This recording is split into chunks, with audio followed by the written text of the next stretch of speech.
And everybody knows I'm a huge fan of Jalen Hurts. I will say nothing about him. I even said a couple of years ago that I hoped that when he was available in the second round, I kind of hoped the Bears would have drafted him. I thought he would have been a pretty good prospect for the Bears to get in here, but I love the way that it's worked out so far. But I do want to give Jalen Hurts all the credit in the world. We've seen him over the last number of years, go out there, or last number of years, go out there over the season, last couple of weeks is what I meant. Like, he has been fantastic this season. I think if you're a fantasy enthusiast, you've really loved what he's done.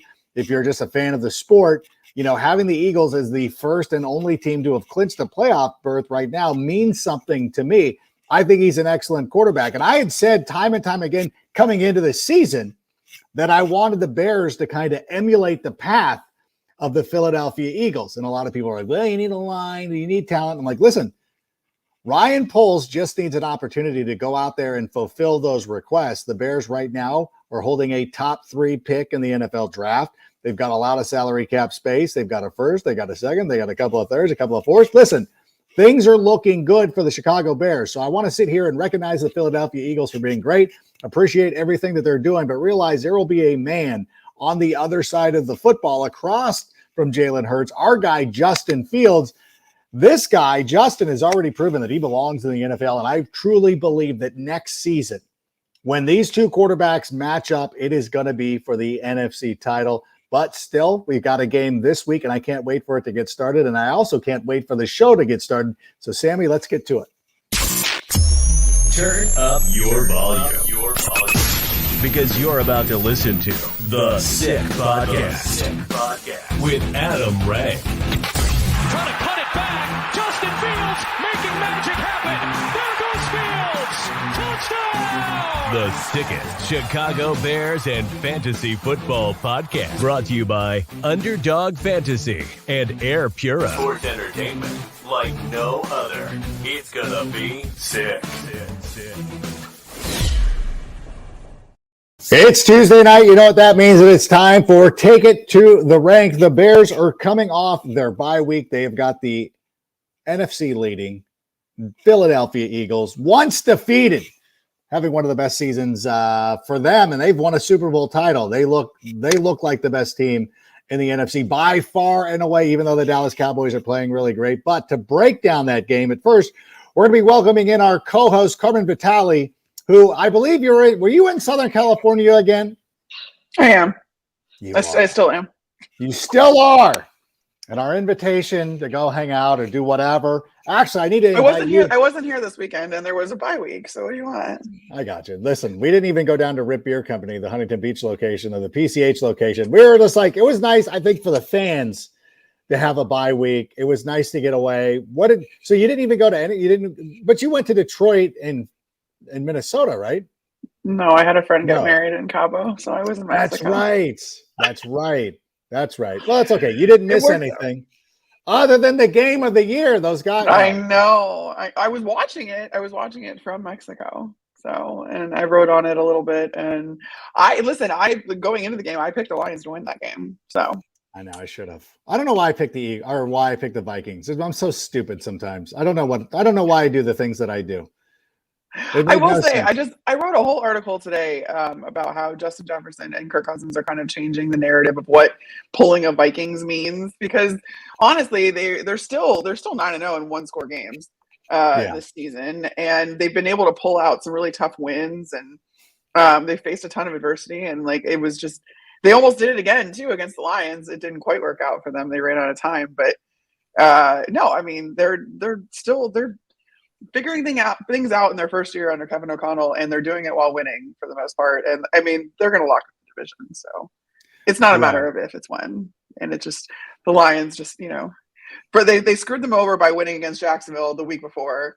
Then they beat them head to head. So the Lions have just been like a thorn in the Viking side, which I think is hysterical.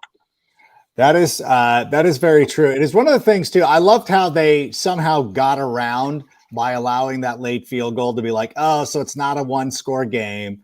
There they go. They get to keep their little precious mark. But it's like, listen, those one-score games, that's what happened to the Raiders last year. And then everybody's like, oh, they're way better with Devontae Adams. And then they go out and they fail. But you know what? we're not here. I'm not trying to sound bitter already because I'm upset about my own team, but I'm feeling pretty good about my own team. I think that there's an opportunity this week. See Fields versus Jalen Hurts in an opportunity for what I think will be one of those great like NFC rivalries for years to come. So I'm excited for that. Are you going to the game? I am. I will be there. I will be at Soldier Field. It's actually kind of funny too. This has always been a rivalry in my whole household because my dad is from Philadelphia and grew up an Eagles fan. And when he moved to Chicago, he's now been in Chicago longer than he lived in Philadelphia. So he has like adopted all Chicago sports teams, but his brothers and sisters do not let him they try not to let him forget his roots, but then they go back and forth with each other. So Eagles and Bears have always been like the two main teams in my house growing up. Yeah. And there's always been a little bit of a rivalry when they play each other. So I look forward to these matchups all the time. I love it. I hope it's going to be one that is going to be a long-term thing and a long-term, because I love both of these quarterbacks, but love both of them coming out of college. And I also love our guest, because I brought us a guest on a Tuesday night because I've been dying to get him on this. Yeah, I did. I thought, well, we're coming off a bye week, so there's not a whole lot to like look back on, but the Bear Down Chicago pod, which relaunched or restarted, or I think you would consider it brand new, but the group of guys who are together are not brand new. And they're some of our favorites, P Shells, Brandon Shagru, who was on recently, Jack Wright and everything. So we had not had Ryan Dengel on. And every time I go on their show, I'm like, hey, you guys are so not you, Ryan, but we couldn't make it work last week. So I wanted to bring him on tonight. So please welcome to the show, the host. I would say he's the host of that. He keeps those characters in check. And I know it can't be easy. Somehow, some way. Patrick Sheldon, we always got to rein him in. And we know we got to be careful how we set him up too, because there's certain things that you can't say around Patrick Sheldon, or he'll take it the wrong way. And you know, try to be family-ish. So we got to be careful about that. Like when I told him Ohtani was better than Judge, he was not having it, but that's a different podcast, a different organization, a different thing going on. But have you met Carmen before? Have you guys crossed Carmen, paths? I haven't. It's so nice to meet you. Nice to meet you as well. So if it's okay, I wanted to ask, like, what is it like covering the NFC North, like all four of those teams? Like I get covering the NFL, but like how do you do that? It's hard. It's one of those things we're still trying to kind of figure it out, because I want to make sure I give my attention equally to both. It's like having 4 children, or what I imagine having 4 children is like, because I don't have any of my own, but we're figuring it out. And it's really kind of just as these storylines develop, you kind of grab onto one and you do the legwork on all of them. But I place a lot of premium in being at these games as much as possible. So it's easy for me to get to Bears games. So those are the games that I kind of show up to the most, because it's right down the street. But it's awesome because these are the teams that I grew up watching, and I grew up a Bears fan, grew up, at NFC Central back then, the black and blue division. But I think it's really cool because I still think to this day, even after having exposure to other divisions and other teams across the league, that this is like the most storied, the most traditional, just kind of the toughest, just football division. Like it's a division full of football guys and football teams, and I really enjoy that because that's why I love the sport. And to bring it back full circle to the NFC Central, one of the former members of the NFC Central were the Tampa Bay Buccaneers. How does that work? How does Tampa Bay fit into does that make any sense? The expansion team? That's all I guess you need to just throw them in there. Who cares? Talk about a black and blue division. They were the ones that were black and blue most of the time. Right. Well, remember like you guys would remember this, but the Falcons and the Saints were in the NFC West. The Buccaneers were in the Central. The Cowboys were in the East. None of it made sense. They should have just, just called them by different names. But it all worked out, and now everybody's somewhat. It feels more geographically natural now, and it's cool. And you do a great job of covering it. I know that it's not always easy. Coming up through the newspapers, having to figure out, when you're covering colleges and be like, where do I go? But sometimes those storylines just present themselves. A great one to me this week is Justin Fields versus Jalen Hurts. I know there's other people who will be on the field, but that's the biggest marquee part of this game. Ryan, how do you see this game? Like, what are your expectations coming into this game? Because obviously, I don't think people are favoring the Bears. No, you'd be crazy to do that. And with that being said, the logical part of me knows that Philadelphia is just going to trounce the Bears, especially in the second half, like they've done to a lot of teams this season. But I don't know. I got this strange, like tingly feeling that I got right before the New England game where I was like, yeah, we're primed for an upset. I do believe that the Bears are going to get spanked, but I wouldn't be shocked if Justin Fields comes out, balls out, and this patchwork defense plays, okay. I mean, I was blown away by how well this defense played against Green Bay. And, considering a lot of these guys are like signed off the street, who knows? We'll see. Yeah, they're doing a lot with a little. I mean, that's all you can ask for at this point, because you're seeing tangible improvement. You're seeing guys get comfortable in these new schemes. And you're also, at the same time, though, you're wondering, like, how many of these guys are actually even going to be on the team to see the progression of it next year? Because I think there's going to be even more roster turnover in this offseason. So, yeah, like finding things to play for and having things click and all that kind of stuff, they're still doing it. And I think that's a testament to the culture that Matt Eberflus is building in Chicago. But I think this is going to be a very interesting matchup, because you are going to get, I mean, quarterbacks don't play each other. Obviously, they play the defenses, but we get a direct comparison of, because I keep saying, I think what we want Justin Fields to turn into is a Jalen Hurts. Is this Jalen Hurts mold? And, Jalen is making his case for MVP at this point, which is why I think this is going to be even harder, for the Bears, because I think the Eagles, yes, they're the best team in the NFC. They've got nothing else to prove in that regard. But Jalen Hurts very much still does. He still has things to prove. And if he wants to run away with this MVP race, he needs to have some very convincing wins. I think that's what's been, you want to see him do that. You want to see the Eagles dominate when they're supposed to. So I think that's going to make things a lot harder on this Bears defense. And I mean, the Bears secondary, just after losing Eddie Jackson, and then hopefully, I mean, you're going to get like the rookies back. Yeah, you're going to get Jaquan Brisker, Kyler Gordon. But I mean, it's still going to be really, really tough when Jalen Hurts is dealing, and then can also beat you. I mean, he can beat you in so many different ways, and that's just tough for any defense. One of the things that I would look forward to, and of course I'll go on Total Access, I'll pick the Bears to win. I'm not going to give you any spoilers because you would know this is going to happen. The one thing is, and I was thinking about this, if the Bears come out and let's say they win this game, and they do win it, you know what happens? There is now going to be a narrative. Well, it's not a narrative, but it will have happened this year. They come off the mini bye, beat the New England Patriots. They come off the bye, and they beat the Philadelphia Eagles. Then it would be a thing that they talk about next season, that anytime the Bears have a mini bye or they have their bye, they're like, oh, Matt Eberflus is so good. He's the anti-Nagy. When he comes off, yeah, exactly. Like, if the Bears have more than 8. But the Bears are 0-8 coming off a bye. Yeah, and how much of that is, that's not Eberflus, though.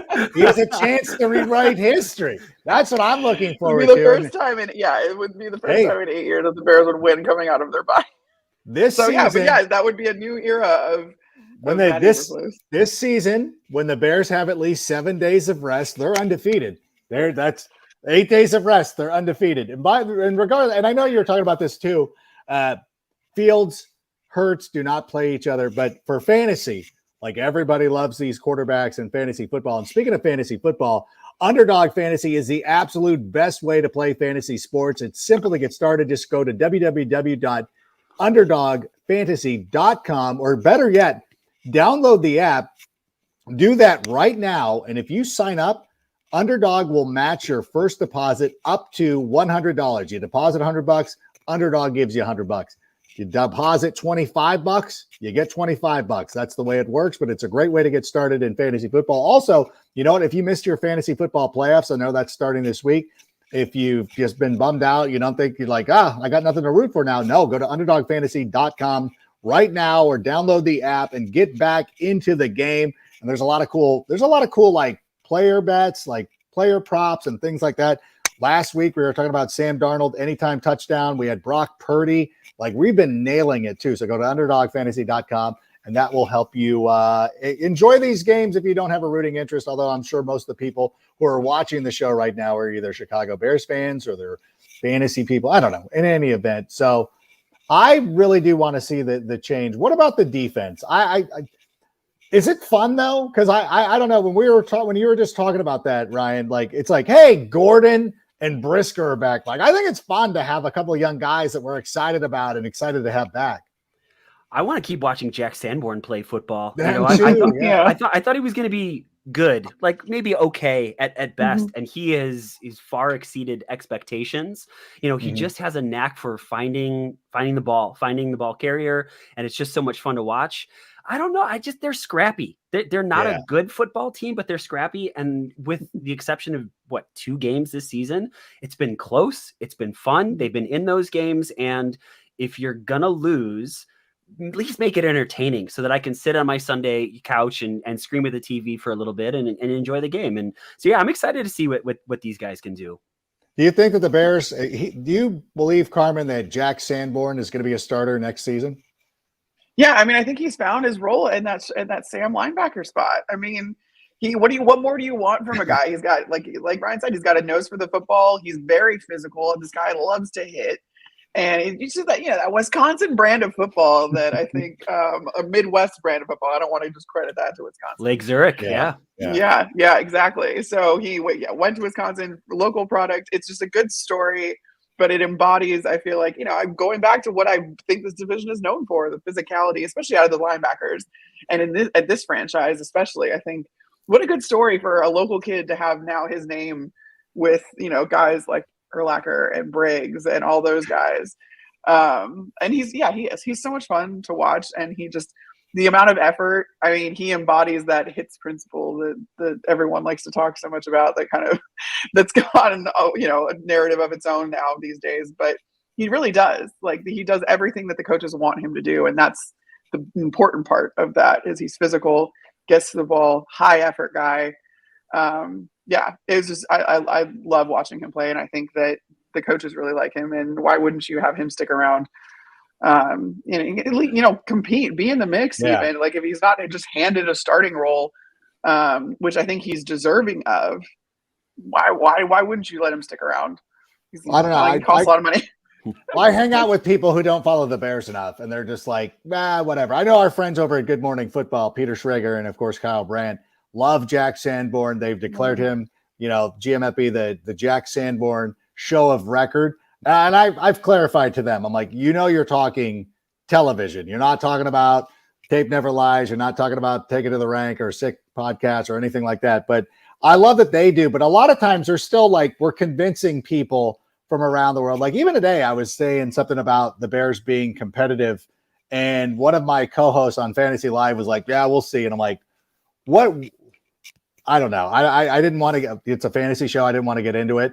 Like, what is like Ryan, let me ask you, and I've said this, and Carmen and I have talked about this at great length over the season. Like the Eagles are the model. Like this is what we wanted to see. This is exactly what, that's the roadmap, so to speak. The roadmap, exactly. Yes. What do you think? Do you think the Bears are following that? Now, obviously, we don't have our AJ Brown yet, and obviously, we got to have some help on the offensive line. But I think we're kind of following that because I think that Justin Fields right now is better than where Jalen Hurts was last year. He's so dynamic. He's so much. You never know what he's going to do. Is he going to throw that amazing deep ball that he's got? Is he going to run it for 60 yards? He's fun to watch regardless. When people put up the running back one thing, that nonsense, sure. Whatever. Okay, whatever. But I just, what Justin Fields is doing with limited resources around him. I'll try to be as polite as I possibly can about that. I mean, you have to be encouraged by it. I know we always say the meatball taker, Bob from Schaumburg, not to rip on Schaumburg whatsoever. Every time. But when Bob from Schaumburg, says that, they should trade Justin Fields or something, you're crazy. You're absolutely crazy. That what he can do with the amount of draft capital that he has, as well as the cap space that he's got, you got to think to some extent this is it. I always worry just a little bit about the copycat league stuff, though, just because someone's doing it doesn't, and someone else is going to follow that. But you've got to make your own path to some degree. You want someone saying, I want to follow the Bears model, as opposed to the Bears are following the Eagles model or something else along those lines. Yeah, it's very true, but it comes with winning. And I think at some point, but not everybody can find a quarterback like Justin Fields. Like that's the biggest thing. Like that's Carmen. I'm sure you saw that tweet or people talking about it. Like there's nobody that in their right mind believes that they would ever trade Justin Fields. Am I off on that? No, I don't think so. And I don't think you should, just because if Justin Fields and the player that he is and can be is where this league is going right now. I mean, you're seeing like everything is cyclical in this league in some degree. There's an evolution, certainly. There's a progression in it. But like, I feel like we're now, especially with how pass happy offenses have been, you've seen it this year. I mean, there's countless outlets have covered it, how much more we're seeing teams run the ball and how many more teams have become run first offenses. But it's with the addition of a running quarterback. Yeah. So you have these quarterbacks with these varying skill sets that are now operating this evolved version of a run-first offense. And I think that that's exactly what you have in Justin Fields. So why in the world would you get rid of that when you can now base this offense? And we've seen them do it. We've seen Luke Getsy kind of tailor this offense to him. If you have coaches that are willing to do that, then, I mean, this is such a good situation to have a guy like Justin Fields in. And I think this is exactly where you want a franchise to go, because this is exactly what's going to put more stresses on defenses that are now built to defend the pass. Well, now they have to account for the run, and they have to account for the run not only from the running backs, but from these quarterbacks that are just as good of runners as their backs are. And it's just, I can't say it enough. I mean, every opposing head coach, before they play the Eagles especially, but you're seeing it with the Bears too, like, they're giving their props first and foremost to those quarterbacks, because that's what makes these teams so hard to defend. Yeah. You know, and so many of these teams play too high. Like you see that all the time. Like every time there's a breakdown, like, well, they're in too high. Like always, like even if it's some variation of it, but that's usually what these teams are playing, which is why, especially, you know, for the fantasy enthusiasts, you're like, why aren't people throwing for more yards anymore? It's like the defense is not giving up those big plays, and you got to be very patient. And Justin has shown that he'll be patient and everything like that. And it's just I don't know.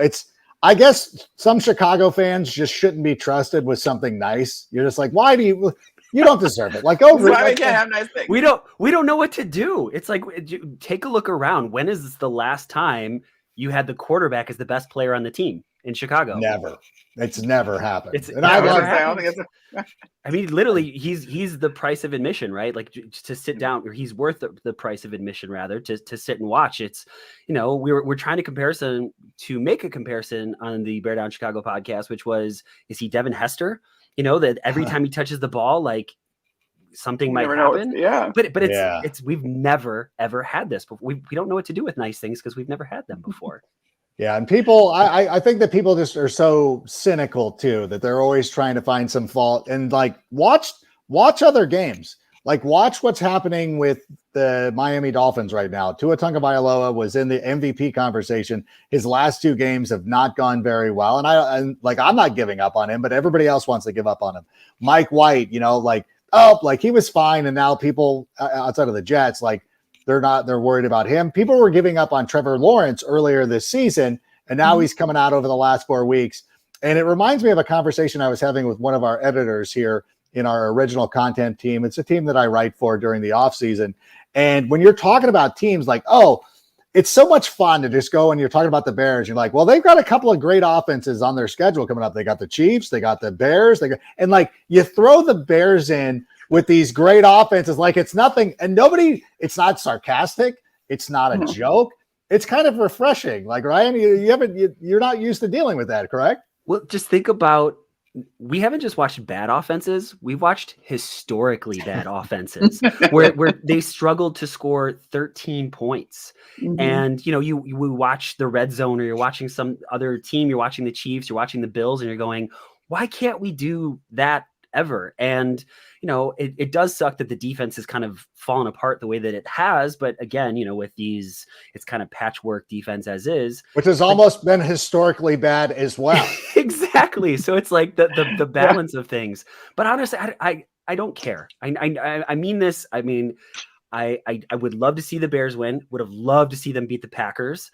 But because we're going to watch them lose, I get to watch fun offense, and I don't know what's going to happen. And we've never had that before. And so I'm sitting down and watching and enjoying it. I think it's almost a blessing in disguise though, because there's not expectations to win the games. You can really focus on the parts of your offense that you want to develop, and you can really focus on evaluating Justin Fields and what he needs and the resources that he's going to need around him, so that when you do have all this capital and cap space, there I go, this offseason, you know what to do with it. And so now you can really, truly focus on the evaluation part of it. And I mean, we saw it even against the Packers, which was something that I was really encouraged by. Granted, Fields is coming off the injury and he's being a little bit more cautious. The coaches are being more cautious with him. But you saw multiple times in that game where even off of a scramble, he would stop himself before the line of scrimmage and then go to throw. Yeah. Or he was placing an emphasis on throwing the ball and making sure that he was getting more reps in the passing game. And that's what these games down the stretch are going to allow you to do.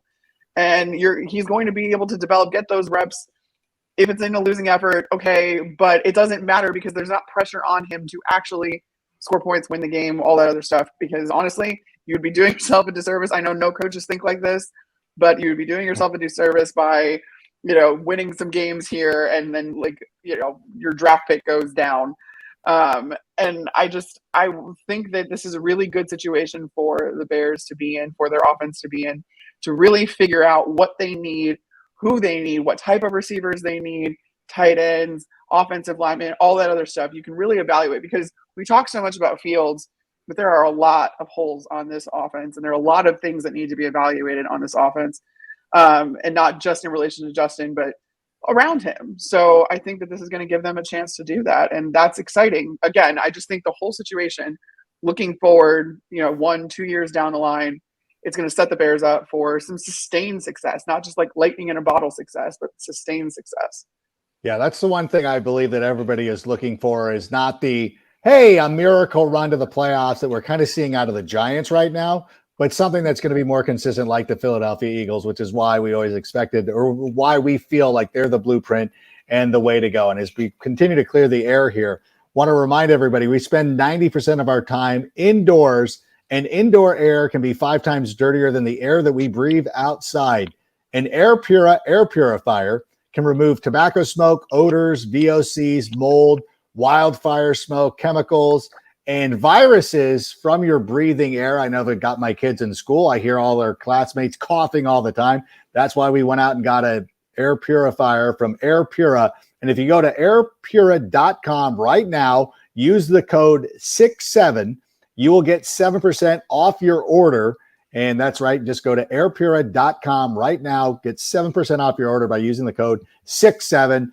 We love it. It's been great for us and great for our family.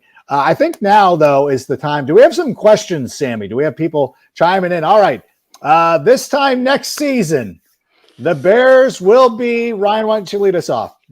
Of course. Yeah, that's You're the guest. I don't want to. Oh, man. I think they're going to be in a better situation. We're talking wins and losses total. I don't know that I can pick just that. Say, what do you think? I think they'll maybe be at 500, keeping it interesting, and maybe we'll be thinking about playoffs. So we'll see. I could see a 500 run and fighting their way into a playoff spot. Well, it's been great having you. Check out. No, I'm just kidding. Carmen, what do you think? My first number that came in my head, record wise, through 13 games, was 7-6. That was my first. I don't really have a whole lot of justification. That was the first thing that popped in my head. I think it's going to be better. I'm not expecting I'm not expecting an Eagles run to start the next season. No, that would be, record, whatever, going undefeated for the first 9-10 weeks of the season. But, 7-6, and which is perfectly respectable. It sets them up to go down the stretch, win a few more games, get into the wild card spot, and maybe get into the playoff, maybe sneak into the playoffs. I think it's going to be close. I don't think it's a given. Hopefully not having a bye at this week 14. Yeah. That would be preferable. They really need to fix that whole situation. I was talking to Chase Daniel about that last night, about how ridiculous it is. And it's they have creative ways to give teams 2 buys where you can have that short week and have the mini buy. And then the Bears had the mini buy pretty early on. So I guess that kind of maybe that balanced out just a little bit. But one of the things, and I was not intending to put you in a situation where you had to put a number to it. I was kind of equating it to the NFL Total Access, where they throw up this full screen of the playoff picture. And perhaps we're not the team leading the NFC North, but I expect us to be, if we were doing total access on this day in 2023, I would expect, we'd have the 4 division winners. The Bears would be in one of those spots where they are a wild card team at the moment. I really do have a lot of confidence in this team. And I think that we're very close. And again, it goes to the number of 1 win or 1 score losses that we have. I forget who tweeted this out recently because I had retweeted it. Our record would be 8-5, 8 somewhere up there. If we had won some of those games. And I think a lot of it has to do with momentum as well. If you look at the Washington Commanders, who I don't necessarily think are a great team, but the minute that they made the move to Taylor Heineke, coming off a win over the Bears. Now, I feel like if they had lost that game to the Bears, things were trending down for them. They would have been 1-5 at the time. I think it would have gotten worse. I know the Washington fans still come into my mentions and everything, and so they'll be like, "Remember when you did that?" I'm like, "Listen, you were 1-5 with Carson Wentz. What do you want from me?" I think that it's a situation like that. And conversely, I think if the Bears had won that game against the Commanders, we might have seen a couple of those wins or a couple of those losses turn into wins.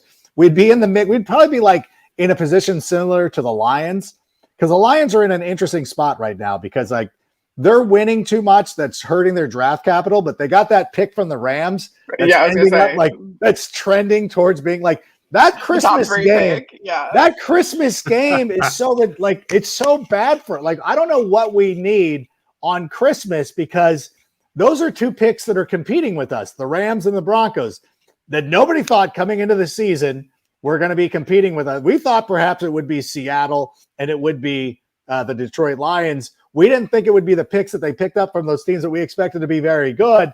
So it's crazy. But I think that we would be in a spot like the Lions where we'd be like, they're outside. We'd be in the hunt or loitering as the ESPN. Hey, I like that. I love that bit. I think you love loitering? I love the bit. Yes, loitering is such a good, I don't know. Yeah, they're just loitering around. I feel like we need to kick them off the premises or it works. It totally works. Would we be loitering if we were playing in the NFC South? Oh, no. Yeah, that's the thing. No, I think you would be, no. I mean, because if you had the Lions or the Packers record right now in the NFC, you'd be in second place in the NFC South. Yeah. Right there, mind. though. Not you'd be a game back. I shouldn't say second place. You'd be a game back from the division, which is insane. I don't want to make fun of your Tampa Bay Buccaneers, but I think everybody's convinced that the Panthers are going to win that division. Wait, they were dead. Yeah, and they were dead in the water. They were completely dead in the water. And somehow, some way. I mean, Sam Darnold. Or I was gonna say, you've got other that division is completely up for grabs. It's wild. I guess the Falcons are also in the mix too. And we saw that's what I'm saying. They're gonna go to Desmond Ridder. We're gonna get an opportunity to see him, so it'll be a lot of fun. I love that move. I really like Desmond coming out of Cincy. I kind of like it too.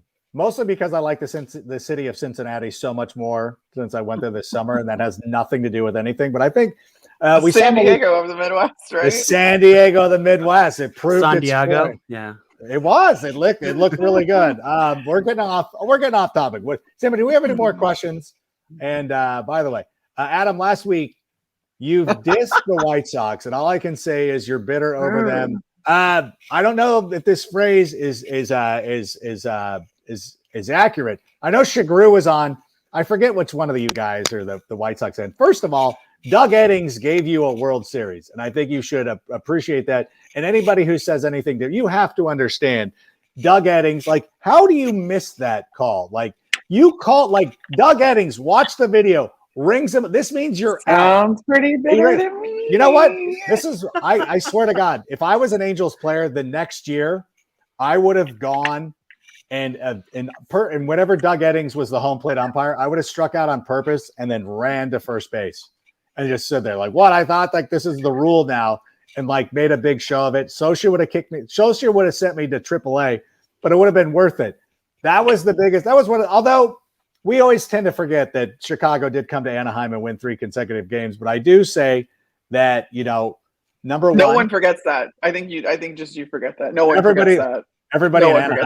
Everybody in Anaheim forgets that. By the way, if the Yankees had built a dome stadium like they should have, the Angels would not have gotten rained out, so they wouldn't have had to land. They had to play a game in Anaheim, fly because the stupid Yankees. Ryan, do you see all of the justification and the twisting around and the baseball's a funny game. By the way, Josh Paul should have just thrown the ball to first base. Like that could have solved that. I think Josh Paul does not get enough discredit for that. And it's always like Pierzynski's a jerk, which he is, but whatever. So sorry. They paid for that comment. So I can go on a little bit of a rant that we're paying the bills talking about the White Sox. How are you doing now? In any event, not that the Angels are any better. Do we have more questions though? I don't.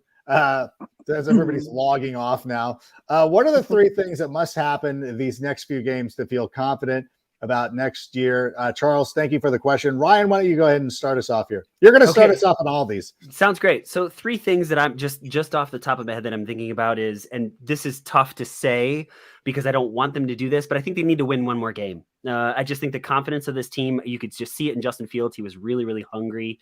I want to see Justin Fields continue to develop as a passer, but most specifically, I want to see him develop with chemistry with Claypool, specifically Claypool, just because he's going to be around next season. And with the rest of these guys, we're not really sure what's going to happen. And I just want to see one more player. I don't care if it's offense, defense, special teams, emerge in some way. We've got a Jack Sanborn. It could just be a guy who plays well enough that you're like, okay, he's got to be in consideration for a spot next season. I don't care where it is. Somewhere on this roster, someone's got to step up in a big way. Carmen? Yeah. I would add Cole Kmet to the Chase Claypool chemistry. I mean, we've seen a little bit of it. We've gotten spurts of it. I want to see more consistency, I think, in that connection between both Justin Fields and Cole Kmet. But I also want to see some anticipation, and I want to see maybe some kind of chess matchy play calls from Luke Getsy. Because I think another thing that we forget about too is how much he's still learning, because he's a first-time play caller. Matty Blue's first-time head coach. So that all matters, and I think that you're kind of seeing still a little bit more reactionary play calling out of Luke Getsy, not setting guys up, kind of doing things where you show the same formation a bunch of different times, but you run 3 different things out of it. Those types of things, like I want to see more creativity and some more just setups from Luke. I want to see him be a little bit more devious, if that makes sense. I want to, just little stuff like that, that I think will help him obviously down the stretch. And then defensively, I want them to figure out some way, shape, or form to get more sacks. I want to see more sacks. I want to see a pass rush. They've got the 16 sacks this season. It's the least amount in the league. It's a dismal number. And for a team, for a city that prides itself so much on defense, I don't know. I don't care who you have to get involved. I mean, ideally, I would like to see more of those guys up front, evaluate those guys a little bit, because I think you really need to figure out what you have. But I mean, I don't care. Like Jaquan Brisker likes hitting people. Send him. Like, give me some more DB blitzes. I would love that. Jack Sanborn, the pass rusher, give me it. Like, I would love to see more of just some sort of creativity in the pass rush, getting to opposing quarterbacks a little bit more. Yeah, I believe that Kyler Gordon can be a part of that. I know that they've sent him on some blitzes, and I hope that when him and Brisker come back, they kind of turn them loose. I would love to see them take more chances defensively. I think that would be for the best. And I think, you know what, if you got to put those guys out on an island and some guys get burned, I don't think that's not something that we need to be concerned with. What we need to be concerned with is finding ways to get to the quarterback. And I think Alan Williams has as much to prove as anybody else. Like, you really need to go out there. And I understand that, that you've got like kind of a depleted deck here, so to speak. But you know what? I really thought in that Green Bay game, when you talk about like all the things that Eberflus had really stressed coming into this season, that was one of the best performances that we had seen in quite some time, even though they weren't getting to Aaron Rodgers. And it's very difficult to get to Aaron Rodgers. Like, even when you have a fully fledged defense, Aaron Rodgers does not take a lot of sacks. So I'm not going to worry about that. But I thought like the gang tackling, swarming to the football, I thought that was a big thing. I'd love to see them, find ways to create more turnovers. That's more peanut punches or find things. I thought that, New England, when you watch them play, and I know that DeAndre Hopkins carries the ball like a loaf of bread, but like finding little plays like that to create turnovers, that's what this Bears defense really needs probably more than anything, along with getting to the quarterback. And to just add on to these points, I would kind of like, if they are going to win one more game, believe it or not, the one game I would love for them to win is I would love for them to beat the Bills. I would love to, just because I feel like that would be a factor. Just go out and beat the Bills. That's not on hold. That's not. No, I'm not saying it's realistic. Put it but on I'm your like, Christmas list. Are you asking to stand up for this right now? I would love. First of all, I would love that because number one, I've got a Bills fan who's on our show, and I would just love to rub that in his face. I love the fact that if you beat the Lions, like whatever, that only helps them. If you beat the Vikings, they're clinching the division anyways. They're not getting the number one seed. That win means nothing. Beating the Eagles would be like a number two because it is Jalen Hurts, and we could already start the like Fields is better than Hurts thing, which would be a lot of fun to get into with all the Philadelphia fans, which I think is going to become a thing. Can't they just all be good? Can't they both be good? No, that's the one. No, they can't. No, there can only be one good player. There's only one good quarterback in the NFL. No. There's only one good quarterback in the NFL. The rest of them are washed. The other ones are social media quarterbacks. They can't be good. Like you just can't. Like I know that one of my friends who's a Jacksonville fan tweeted this thing out, and I retweeted it months ago, where it's like, hey, like when it comes to the Bears and the Jags fans, like we should not be warring against each other. It's like if you're like wrestling factions, like we should not be taking on the Jacksonville fans because number one, we have no reason to. Jacksonville was locked into Trevor Lawrence that whole year. I mean, I know the Jets won and like fell out of that spot, but it was like the Jags were taking Trevor Lawrence. Like there was never a consideration. You will never fault them for taking Trevor Lawrence. None of that is wrong. Like fine, like that's a good pick. He's going to be a great player. God love you. And thank you for letting us have Justin Fields. What we can do is make fun of the Jets. We can make fun of the 49ers. The Patriots, just because, like for whatever reason. By the way, let's not forget, the Lions could have drafted Justin Fields. We should make fun of them. We should make fun of the Panthers, for the Broncos, all those guys. Those are the people we need to go against. But I do agree, like more than one quarterback in the NFL can be very good. But also, since this is my show, we want to see Velus Jones. I want to see Velus Jones become like a widget type player, but somebody who I want Velus to end the season with some confidence building plays. I know he had a rough go and he had a couple of drops early in the season, but he is such a good kid and I want to see him be successful. And I think that it's important for him to be successful. Listen, is he going to be an NFL superstar? Maybe, maybe not, but just to be a consistent player that we can count on. I think that's all what we want. So that's on my wish list and the Bills win, but no, a win over the Bills, but whatever. I'm not realistic a lot of the time. No, I think I am realistic with Velus. I think Velus can be good, and I like him, and I think he's still going to be a valuable contributor to this team. All right, Sammy, what else do we got? Do we have more questions? I came in late, but if the Bears are picking within the first three picks, would you take Carter Anderson or trade down? I really have not studied the college players as much. I think in theory, until I really go in and start getting into my evaluation of the college players, my theory is we trade down. Ryan, what do you think? I understand the trade down, but I also feel like a guy like Jalen Carter, that could be a building block for your defense, right? And to get either one of those guys on the defensive line, it puts you in a position where, yes, I know there's so many needs on this team, but you could build around those guys. And I think I've been pretty consistent in saying in the top three picks, it's usually one of those guys is going to be an absolute stud, a game changer, and especially on the defensive side where they need it. I say you draft him. Carter's my guy as of right now. I love to have my cake and eat it too. So I want to. I ideally say the Bears have like the second pick, right? I want them to trade down, but only trade down like a couple of spots with like a quarterback needy team that needs to get ahead of whatever team ends up in the third pick that needs a quarterback too. And I want to trade down, get more picks, and then also take. I really don't think you can go wrong between the two, Will Anderson or Jalen Carter. Jalen Carter is, I think, more of like that building block guy because he's that 3 tech that this defense, especially up front, is kind of predicated on. He's the guy that can get push up front and get to the quarterback himself, as well as eating up blockers to help his guys outside. And I mean, Will Anderson is that dude, right? He's been that dude. as far as getting the quarterbacks, no matter who he's got on the line with him. So I don't think you can go wrong with either one of those guys. And again, I like to have my cake and eat it too. So the Bears are going to trade down. They're going to trade down a couple of spots, and one of those guys is still going to be available, and they're going to take whichever one's available. There we go. We call that you get mad at me for wanting a victory over the Buffalo Bills. I was going to say, who's being more unrealistic here? I still think the win over the Bills is more unrealistic. Probably no, because like there's precedent of teams who are quarterback needy. The quarterbacks rise in the draft, and if the team picking behind the Bears wants a quarterback, that is going to give the Bears every single bargaining chip that they could ever want. So do that.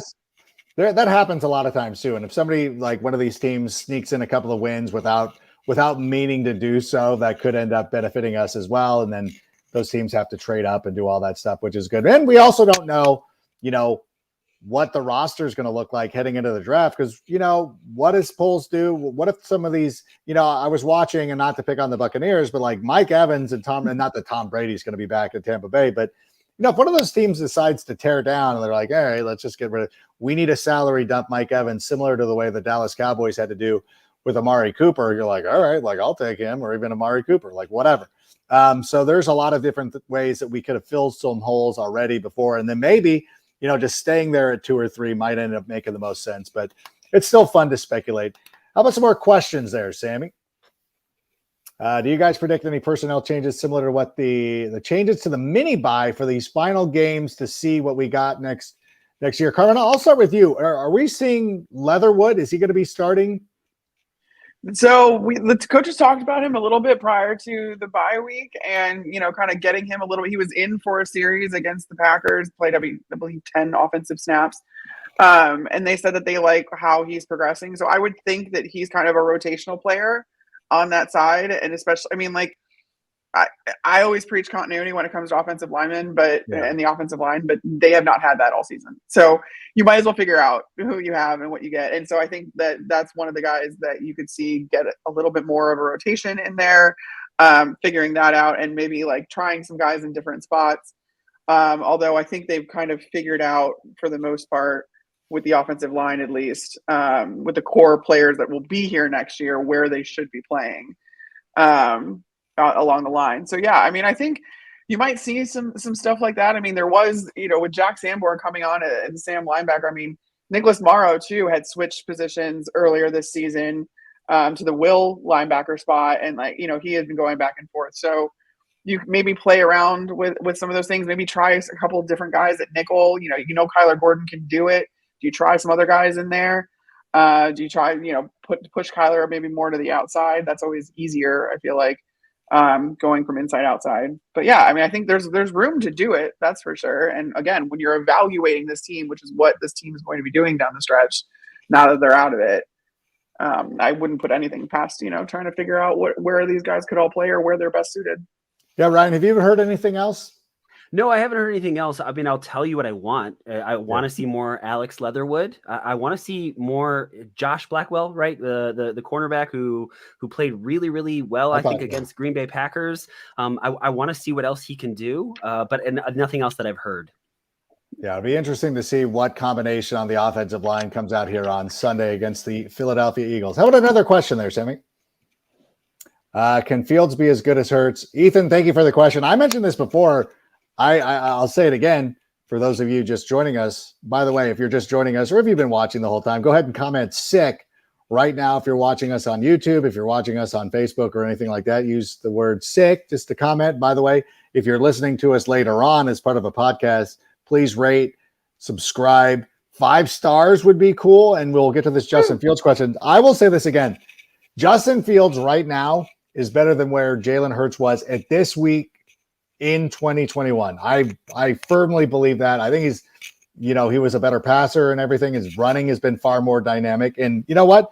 I think everybody's been celebrating Justin Fields. Like, people have turned Justin Fields into a superstar. I know a lot of it's fantasy involvement, but people are now talking about Justin Fields. Last year, they were still questioning Jalen Hurts, which is wrong on both accounts. I was not questioning Jalen Hurts, but I think that Justin Fields can be as good, obviously. What about you, Ryan? You got to see what he can do with some real weapons, to see with some consistency in weapons. I do think that Justin Fields can be that good. You know, we've seen time and time again this season where Justin Fields hits a receiver in the hands. It's been dropped. You know, receivers not running the routes maybe the exact way that we're kind of all hoping that they would. It seems like Justin Fields is further along than I think his stats would show. I mean, anyone that's watching him play, you can see he's I mean, him running the football, it's just so much fun to see. His speed is better than Hurts. I think he's a better runner. And so it's really, can he develop as a passer? And I think that he can, and I think that he will. Yeah. I mean, I think, already I believe he's a better runner than Jalen is. It just the way that he sees the field that way and how fast he is. I mean, I know Jalen's fast too, but what I really need to see from him is getting through his progressions and then taking what the defense gives him. I need to see more of the cerebral kind of reading the defenses, making sure that he's also getting through his own progressions to each of his different receivers, not missing guys that are wide open, and seeing the whole field. And then, I mean, like, there's been so many times where Jalen Hurts, like, his passing stats haven't been anything because he is taking his checkdowns. He's just kind of dinking and dunking the ball. Again, we were talking about how much these defenses are running these cover two shells. Like, you're not necessarily going to be able to just open up one over the top all of the time. And so what do you do in the intermediary? How do you move the football in the intermediary? Do we always rely back on your legs because you know you can? Or do you know that, all right, like I have another way and I can beat you in all of these different ways, because that's what makes these guys so dangerous, are these varying skill sets. And that's why Jalen Hurts has had so much success and he's so hard to defend. So that's what I want to see out of Justin Fields before I can say, but I think he can get there. That being said, I think he absolutely can. And he's a student of the game. He's very smart. He is, I think it's just a matter of getting used to the system, getting more comfortable in the system and what is being asked of him. And so it becomes second nature, and that's just not where he's at yet. But this is the first year, So I think once he's got more experience, we saw that jump from Jalen Hurts. I don't think there's nothing that leads me to believe that we won't see that from Justin too. Yeah, I firmly believe that he's going to make another leap going into the next season, even more towards down the rest of the year. Because as you said in the Green Bay game, like that's one of the things that you need as a quarterback, is to let the defense know that sometimes you're going to pull back and you're going to throw that football, which is what he was doing very effectively against the Green Bay Packers, as Carmen mentioned earlier in the show. Like, it's one of those things, if you're a poker player, you can try to bluff everybody every once in a while, but you got to actually show some cards eventually, and you want to show a winning hand. And if Justin continues to do stuff like that, he's going to be very good. And it's also one of the things, too, I will point out that the Eagles do so well, is that when they take the matchup and they take what is given to them, that's why you see games where they run for 300 yards against the Packers and then throw for 500 yards against the Tennessee Titans, because that's what the matchup dictates, and they're able to do that. And we hope as Bears fans that that's a point that they get to in the next year and in the years moving forward, is like, oh yeah, they'll take what the defense gives you and exploits it. So how about another question though, Sammy? Roquan Smith was balling versus the Steelers' Mitch Trubisky. We were happy for him. Listen, I'm happy for Roquan Smith. Like, I don't, forgive me if anybody else in this room feels differently, but I've always felt like I was happy for Roquan. I'm glad he's going to get paid or do whatever. I'm glad he's playing for a winning team with an opportunity to go to the playoffs. I've never hated on him. I've never said anything bad about him, unless you have, Ryan. Did I miss it? Are you the hater? Are you the one who doesn't like him? Here's the only thing I'll say about Roquan is sometimes he'll take over a game, like just out of his mind. And then the next week, he barely shows up in the stat line. And the money that he wanted was a guy that needs to consistently show up on the stat line every single week.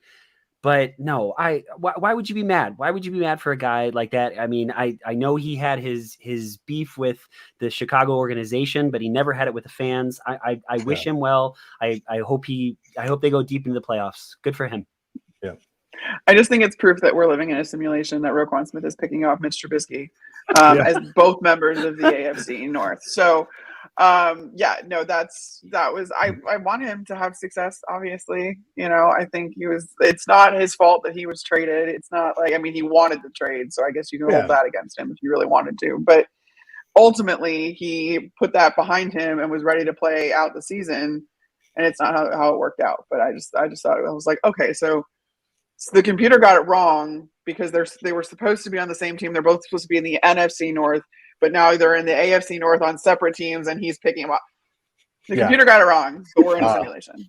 We'll just hit the reset button. But you know what? Yeah, no haters here. We're all very happy for Roquan. It's cool. Like, I'm glad that they're able to go out there and have some success. All right, is there one more, Sammy? Rank, do people at the NFL Network tease you about the Bears all the time? Do you not watch the shows? Like, that's all they do. They take the. I don't think that there's anybody. I don't know. There are some people, or MJ Acosta Ruiz, of course, gets a lot of heat for the Miami Dolphins, but it's also because the Bears aren't playing well, record wise, that I do get a lot of grief. But you know what? Listen, I was allowed to go out there after that Monday night win over the New England Patriots and say my piece. And the next time that we're victorious, we beat the Philadelphia Eagles. Oh, all bets are off. That I am going to be unhinged in a good way for us, not for everybody else. But and especially if it's against the Bills too, right? Going to be even more unhinged. I was going to say, right? You're getting wins against the Eagles. You're getting wins against the Bills. I was just saying, apparently, this is the simulation, and this is the next thing the computer is going to get wrong. This is the thing. It's like, I just happen to say, like, I feel like next year this could be I said will, because I'm always very positive. Like, this will be the battle. And the guy's just like, no, I don't know about that. Like, what? You thought the Cardinals played on turf, like AstroTurf. Like, get out of here. Like, he was like, they showed the Kyler Murray injury, and he's like, hey, like, that's why you got to get rid of the AstroTurf. And I'm like, yeah, that's actually grass that they put outside. But whatever. So I'll take your opinion on the Bears. But I don't want to end on that. What about one more question? One more, unless we don't have one. Make one up. Ranky, need help. What do you think about Tua this week against Buffalo in the cold weather? This is a fantasy question? Fantasy question. Go get Trevor Lawrence. I know he's playing the Dallas Cowboys. Go get Trevor Lawrence. But listen, right, I want to thank you so much for being here. It was an absolute delight. Let everybody, looks like you're dressing like Nagy. You know what? Oh, you know what I was saying? If we would have hired Brian Daboll, I got like a Brian Daboll thing, like skinny brown. A little bit, yeah. When you take the hat off, definitely. Oh, we had it. I could even put on a visor. I could even go Nagy. I could have gone full Nagy. It's fine. Listen, I know. Somebody else was giving me grief. Like, you're walking around here like you're the assistant coach. I'm like, I just wanted to wear gear. Now, you know what? It feels like I'm in school again, because I would wear sports gear in junior high when kids had moved past that, and you're like, oh, look at this guy walking around in his starter jacket. And like, I don't know. I just think it's cool, but whatever. They are cool.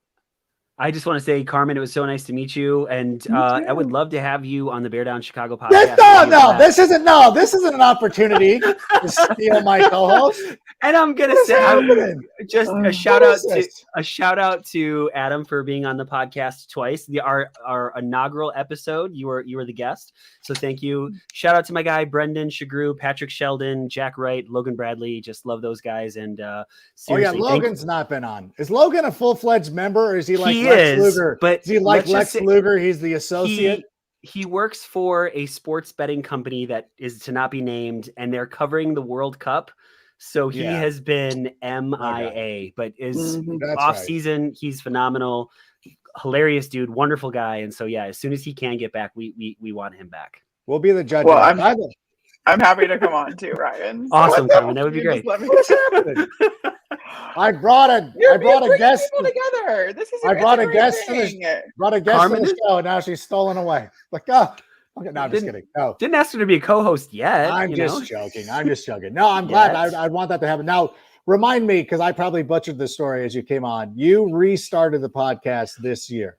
So we worked for a different group, and then we decided, hey, we want to change the direction a little bit and go where we want to go with things. And so we decided we created a company, we did the whole thing. So the Bear Down Chicago podcast is our baby, and it's been a fun ride. And we haven't been doing it a year yet, but we had kind of a loyal listener base with our last podcast, and now we're where we're at, and we're so thankful. Bears fans are awesome. And I'm going to fly out there to use the barber that you guys were promoting. Sheridan's is amazing. Those guys will, dude, the beard trim, all of it, Adam. That's what I mean.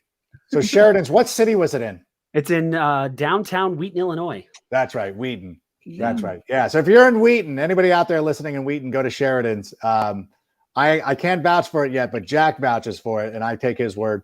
So, but in anyways, Ryan, thank you so much for being here. Let everybody once again know where they can find you. Find the Bear Down Chicago pod. I think, again, listen, we love the whole Chicago Bears community. There's no, I don't think there's rivalries or anything like that. There's a lot of Bears content out there. And during the offseason, it's going to be lit, and it's going to be so much fun because we're going to be so active in both free agency, the draft, and everything. So we're watching an exciting player right now, and all that good stuff. But keep up the good work, Ryan. Thank you so much for being here. Thank you. Thank you guys so much. Really appreciate you having me on.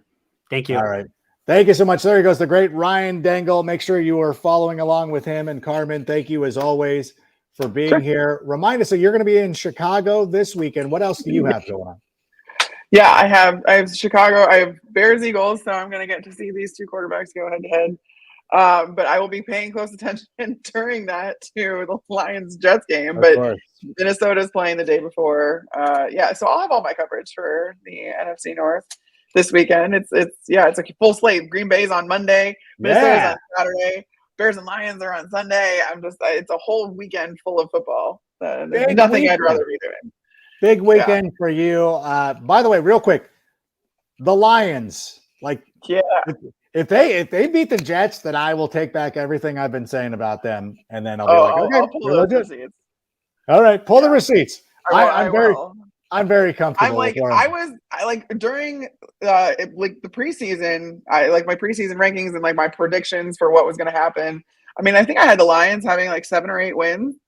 Yeah. And everybody thought I was crazy, and I was much higher on the Lions than everybody was, especially when they went 1-6 to start the season. But I was already high on them, and then after they threw a pass to Penei Sewell, I'm in. I'm just in. Right. I'm all about it. I'm completely sold.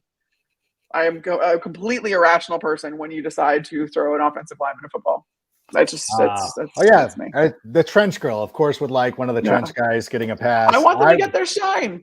Show these guys how athletic they are. Did you see? There's a little one-handed just grab.